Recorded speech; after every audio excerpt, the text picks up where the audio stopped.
1957 Chevrolet Bel Air. America's love letter on wheels.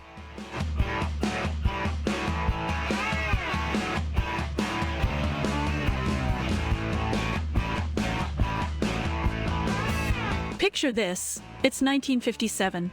Elvis is gyrating on the airwaves. Sputnik is kicking off the space race. And somewhere in America, a car rolls off the assembly line that's so iconically beautiful, it might as well have been designed by the gods themselves. Enter the 1957 Chevrolet Bel Air, the automotive equivalent of a rock and roll symphony. The Bel Air is not just a car, it's a full-blown cultural phenomenon. With its chrome-laden exterior, sweeping tailfins, and a front grille that resembles a Cheshire cat's grin, it doesn't just demand attention, it commands it. This car looks like it's going 100 miles an hour while standing still. And in a world where every car is trying to shout louder than the next, the Bel Air doesn't just shout. It belts out an opera. Pop the hood, and you're greeted by the heart of a beast, a 283 cubic inch V8 engine that promises enough horsepower to tow a small planet. It's a symphony of pistons and valves, a mechanical marvel that had garage tinkerers swooning in their oil-stained overalls. And the sound? Oh, the sound was the automotive equivalent of a rockabilly riff, a deep guttural growl that announced your arrival long before you pulled up to the drive-in diner. Step inside and it's like entering an art deco dream. The dashboard appears to have been designed by Salvador Dali on a day off from melting clocks. Everything is round, shiny, and deliciously retro.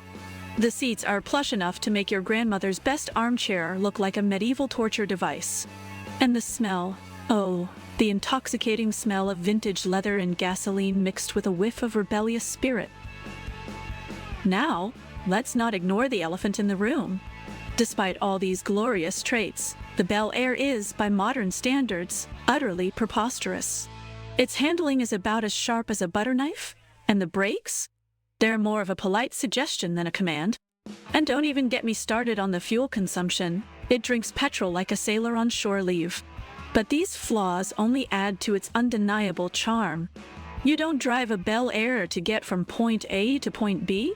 You drive a Bel Air to feel like a star in your own movie, a Technicolor wide-screen blockbuster complete with orchestral soundtrack.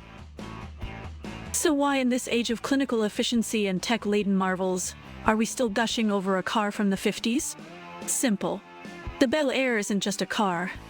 It's an emotional roller coaster wrapped in sheet metal and chrome. It harks back to a simpler time when cars had souls and motoring was an adventure. It's a reminder that sometimes, impracticality is the most beautiful thing of all. In summary, if you're a person who thinks cars should be more than just appliances, if you believe in motoring myths and the magic of the open road, the 1957 Chevrolet Bel Air is your holy grail. Forget German precision or Japanese reliability. This is raw American charisma on four wheels. It's everything a car should be and everything a car never will be again. Love hearing about iconic cars that shaped history? Smash that like button and subscribe to Atoacons for more trips down memory lane in style. Share your Bel Air stories in the comments below, we'd love to hear them.